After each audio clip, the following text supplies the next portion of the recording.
Hi ಗುರು, ಎಲ್ಲರಿಗೂ ನಮಸ್ಕಾರ. ಇವತ್ತಿನ ವಿಡಿಯೋದಲ್ಲಿ ನಾನು ಏನಪ್ಪ ಅಂದರೆ ಬ್ರೀಡಿಂಗ್ ಬಗ್ಗೆ ಆಗಿರ್ಬೋದು ಮತ್ತು ಮೇಕೆಗೆ ಯಾವ ರೀತಿ ಫುಡ್ ಹಾಕಬೇಕು, ಯಾವ ರೀತಿ ಮೇವು ಕೊಡಬೇಕು ಅಂತೆಲ್ಲ ಸಂಪೂರ್ಣವಾಗಿ ತಿಳಿಸ್ತೀನಿ. ಅದರಿಂದ ಎಲ್ಲರೂ ಕೂಡ ತಪ್ಪದೇ ನೋಡಿ.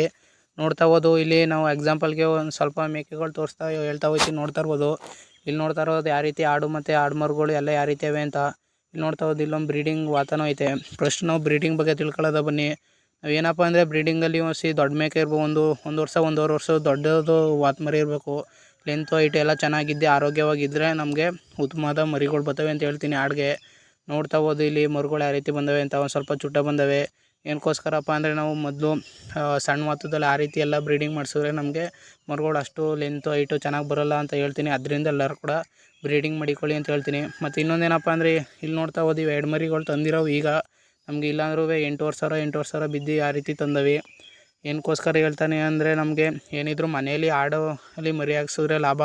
ಇಲ್ಲಾಂದರೆ ನಾವು ಈಗ 8,500 ತಂದು ತಿಂಡಿ ಖರ್ಚು ಮೇವು ಎಲ್ಲ ಕಳೆದು ನಮಗೆ ಹೆಚ್ಚು ಸಿಗಲ್ಲ ಅಂತ ಹೇಳ್ತೀನಿ. ಅದೇ ನಾವು ಮನೇಲೇ ಹುಟ್ಟಿ ಬೆಳೆದಿದ್ದ ಮರುಗಳು ಮಾರಿದ್ರೆ ನಮಗೆ ಲಾಭ ಅಂತ ಹೇಳ್ತೀನಿ ಫ್ರೆಂಡ್ಸ್. ನೋಡ್ತಾ ಹೋದು ಇಲ್ಲಿ ವಾತ್ ಮರುಗಳು ಹೆಣ್ಣು ಮರುಗಳು ಎಲ್ಲ ಯಾವ ರೀತಿ ಇವೆ ಅಂತ.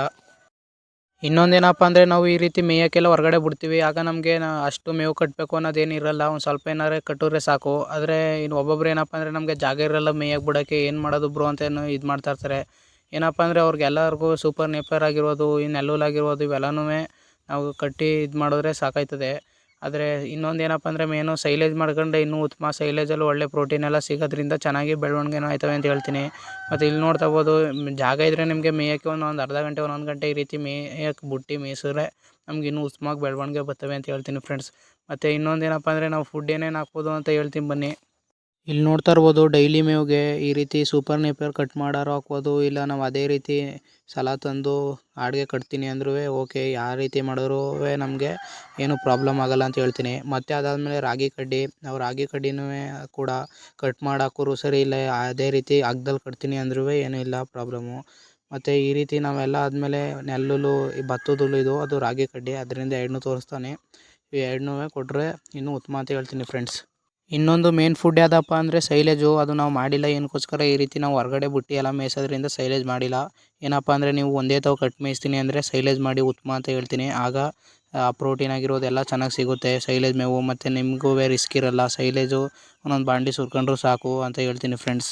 ಈಗ ಕೈ ತಿಂಡಿ ಯಾವ ರೀತಿ ಹಾಕೋದು ಮತ್ತು ಯಾವ ರೀತಿ ನಾವು ಆಡುಗಳಿಗೆ ವಾತ್ಮರುಗಳಿಗೆ ಕೊಡಬೇಕು ಅಂತ ಎಲ್ಲ ಸಂಪೂರ್ಣವಾಗಿ ತಿಳಿಸ್ತೀನಿ ಬನ್ನಿ. ಮೊದಲು ಮೇಜರಾಗಿ ಏನಪ್ಪ ಫಸ್ಟ್ ಹೇಳೋದು ಅಂದರೆ ನಾವು ಒಬ್ಬೊಬ್ರು ಹೇಳ್ತಾರೆ ಈಗ ಈ ತಿಂಡಿ ಹಾಕಿ ಚೆನ್ನಾಗಿ ಬೆಳವಣಿಗೆ ಬರುತ್ತೆ, ಆ ತಿಂಡಿ ಹಾಕಿ ಅಂತ. ನಾವು ಮೊದಲೇ ಬೇರೆ ತಿಂಡಿ ಹಾಕ್ತಾ ಇರ್ತೀವಿ. ಆಗ ನೀವು ಸಡನ್ನಾಗಿ ಚೇಂಜ್ ಮಾಡಬಾರ್ದು. ಏನಕ್ಕೋಸ್ಕರಪ್ಪ ಅಂದರೆ ಅದರಲ್ಲೇ ಆ ಅಂಶ ಐತೆ ಮತ್ತು ನೀವು ಹಾಕ್ತಾ ಇರೋದ್ರಲ್ಲಿ ಆ ಅಂಶ ಐತೆ ತಿಳ್ಕೊಂಡು ಚೇಂಜ್ ಮಾಡ್ಕೋಬೇಕಾಗ್ತದೆ ಹೇಳ್ತೀನಿ. ಈಗ ಬನ್ನಿ ಫ್ರೆಂಡ್ಸ್, ಜೋಳದಲ್ಲಿ ಆ ಅಂಶ ಐತೆ ಅಂದರೆ ನೋಡ್ತಾ ಇರ್ಬೋದು ನಮಗೆ ಕಾರ್ಬೋಹೈಡ್ರೇಟು ಮತ್ತು ಪ್ರೋಟೀನ್ ಚೆನ್ನಾಗೈತೆ ನಮಗೆ ಈ ಜೋಳದಲ್ಲಿ. ಆಮೇಲೆ ನೀವು ಹೇಳ್ಬೋದು ಜೋಳದ ಪುಡಿಲೇ ಬೇರೆ ಐತೆ. ಬನ್ನಿ ಅದು ಯಾವ ರೀತಿ ಐತೆ ಅಂತ ಹೇಳ್ತೀನಿ. ನೋಡ್ತಾ ಇರೋದು ಈ ಜೋಳದ ಪುಡಿಲಿ ಶಕ್ತಿ ಮತ್ತು ನಾರು ಅಂಶ ಐತೆ. ನಾರು ಅಂಶ ಅಂದರೆ ಏನಪ್ಪ ಅಂದರೆ ನಮಗೆ ಜೀರ್ಣ ಆಗೋದು ಚೆನ್ನಾಗಿ ಜೀರ್ಣ ಆಯ್ತದೆ. ಒಂದು ಸ್ವಲ್ಪ ನೀರಲ್ಲಿ ನೆನೆಸ್ಬಿಟ್ಟು ಕೊಟ್ಟರೆ ಇನ್ನೂ ಉತ್ತಮ ಅಂತ ಹೇಳ್ತೀನಿ. ಮತ್ತು ಕಡಲೆಕಾಯಿ ಹಿಂಡಿನೂ ಅಷ್ಟೇ, ನೀರಲ್ಲಿ ಒಂದು ಸ್ವಲ್ಪ ನೆನೆಸ್ಬಿಟ್ಟು ಕೊಟ್ಟರೆ ನಮಗೆ ಉತ್ತಮ. ಇದರಲ್ಲಿ ಹೆಚ್ಚು ನಮಗೆ ಪ್ರೋಟೀನು ಶಕ್ತಿ ಇವೆಲ್ಲ ಚೆನ್ನಾಗಿರೋದ್ರಿಂದ ನಮಗೆ ಮೇಕೆಗಳು ಬೆಳವಣಿಗೆ ಚೆನ್ನಾಗಿ ಬರುತ್ತೆ ಅಂತ ಹೇಳ್ತೀನಿ. ಅದರಿಂದ ಈ ತಿಂಡಿ ಕೊಡಿ ಅಂತ ಹೇಳ್ತೀನಿ. ಮತ್ತು ಇದು ನೋಡ್ತಾ ಇರೋದು ಕಡಲೆ ಒಟ್ಟು. ನಮಗೆ ಕಡಲೆ ಒಟ್ಟಲ್ಲಿ ಏನಪ್ಪ ಅಂದರೆ ನಾವು ನೀರಲ್ಲಿ ಉನಿ ಹಾಕ್ದವ್ರು ಆಯ್ತದೆ, ಹಂಗೆ ಕೊಡಬೇಕು. ಹಂಗೆ ಕೊಟ್ಟಾಗ ನಮಗೆ ಪ್ರೋಟೀನ್ ಚೆನ್ನಾಗೈತೆ ಕಡಲೆ ಒಟ್ಟಲ್ಲಿ, ಬೆಳವಣಿಗೆನೂ ಚೆನ್ನಾಗೈತೆ ಅಂತ ಹೇಳ್ತೀನಿ ಫ್ರೆಂಡ್ಸ್. ನೋಡ್ತಾ ಹೋದು ಈ 4 ಥರ ತಿಂಡಿ ಕೊಟ್ಟರೆ ಸಾಕು ನಮಗೂ ನೋಡಿಕೊಂಡು ನಮಗೆ ಚೆನ್ನಾಗಿ ಬೆಳವಣಿಗೆ ಬರುತ್ತೆ ಮೇಕೆ ಅಂತ ಹೇಳ್ತೀನಿ. ಮತ್ತು ಇನ್ನೊಂದು ಏನಪ್ಪ ಅಂದರೆ ಅಕ್ಕಿಯ ಒಂದು ಈಗ ಮೇಕೆ ನೀವು ಇನ್ನೊಂದು ಕಟಾವು ಮಾಡೋಕ್ಕೆ ಅಂದರೆ ಕುಯ್ಸಾಕೋಕ್ಕೆ ಇನ್ನೊಂದು 1.5 ತಿಂಗಳು 2 ತಿಂಗಳು ಐತೆ ಅಂದಾಗ ಹಾಕೊಂಡ್ರೆ ಇನ್ನೂ ನಮಗೆ ಉತ್ತಮವಾಗಿ ಮೇಕೆ ಚೆನ್ನಾಗಿ ಬೆಳವಣಿಗೆ ಆಗುತ್ತೆ ಅಂತ ಹೇಳ್ತೀನಿ. ಏನಕ್ಕೋಸ್ಕರ ಈ ರೀತಿ ಹಾಕಬೇಕು ಅಂತ ಹೇಳ್ತಾನೆ ಅಂದರೆ ಅಕ್ಕಿ ಎಲ್ಲನೂ ಕೊಡ್ತಾ ಇರ್ತೀರಿ, ಅದರಲ್ಲೂ ಅಕ್ಕಿನೂ ಚೆನ್ನಾಗಿ ಕೊಟ್ಟಾಗ ಮೇವು ಮೇಯೋದಾಗಿರ್ಬೋದು ಇವೆಲ್ಲನೂ ಬಿಡೋ ಚಾನ್ಸಸ್ ಇರುತ್ತೆ. ಅದರಿಂದ ನಾವು ಈ ರೀತಿ ಹಾಕ್ಕೊಂಡ್ರೆ ಒಳ್ಳೆಯದು ಅಂತ ಹೇಳ್ತೀನಿ ಫ್ರೆಂಡ್ಸ್. ನಾವು ಆಡುಗಳ್ಗೆ ಯಾವ ರೀತಿ ತಿಂಡಿ ಕೊಡಬೇಕು ಅಂದರೆ ಈಗ ಅದು ಮರಿ ಹಾಕಿದಾಗ ನಾವು ಸ್ವಲ್ಪ ಹೆಚ್ಚಾಗಿ ಕೊಡಬೇಕಾಗಿರ್ತದೆ. ಏನಕ್ಕೋಸ್ಕರಪ್ಪ ಅಂದರೆ ಮರುಗಳ್ಗೆ ಹಾಲು ಚೆನ್ನಾಗಿ ಕುಡಿಸ್ಲಿ ಅಂತ ನಾವು ಹೆಚ್ಚಾಗಿ ತಿಂಡಿ ಕೊಡಬೇಕಾಗಿರ್ತದೆ.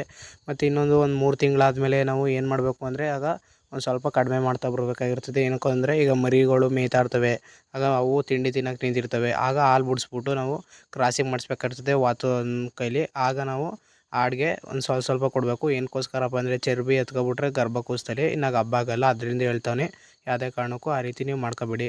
ಮತ್ತು ಇನ್ನೊಂದು ಏನಪ್ಪ ಅಂದರೆ ಆಡಿಗೆ ಮಾತ್ರ ಯಾವುದೇ ಕಾರಣಕ್ಕೂ ಅಕ್ಕಿ ಈ ರೀತಿ ಎಲ್ಲ ಕೊಡೋಕೆ ಹೋಗಬೇಡಿ.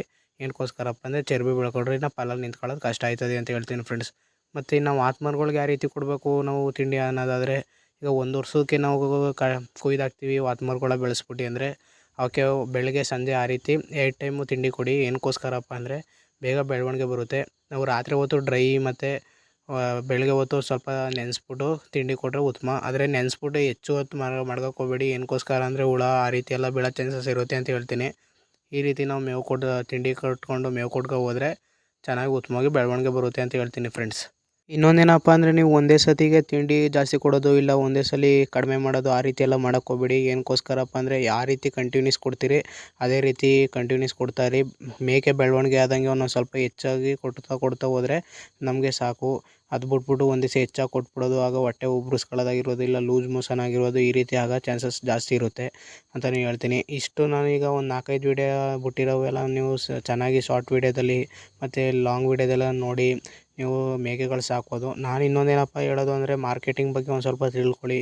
ಮತ್ತು 2 ಮೇಕೆ 3 ಮೇಕೆ ತಂದು ಎಕ್ಸ್ಪೀರಿಯೆನ್ಸ್ ಮಾಡಿ ಯಾವ ರೀತಿ ಐತೆ ಮೇಕೆಗಳು, ಯಾವ ರೀತಿ ಏನೇನೆಲ್ಲ ಫುಡ್ ಕೊಡಬೇಕು ಅಂತ ನೀವು ಕಣ್ಣಾರೆ ನೋಡಿ ಮೇಕೆಗಳು ಸಾಕಿದ್ರೆ ನೀವು ಯಾವುದೇ ಕಾರಣಕ್ಕೂ ಲಾಸ್ ಅಂತೂ ಆಗೋಲ್ಲ ಅಂತ ಹೇಳ್ತೀನಿ ಫ್ರೆಂಡ್ಸ್.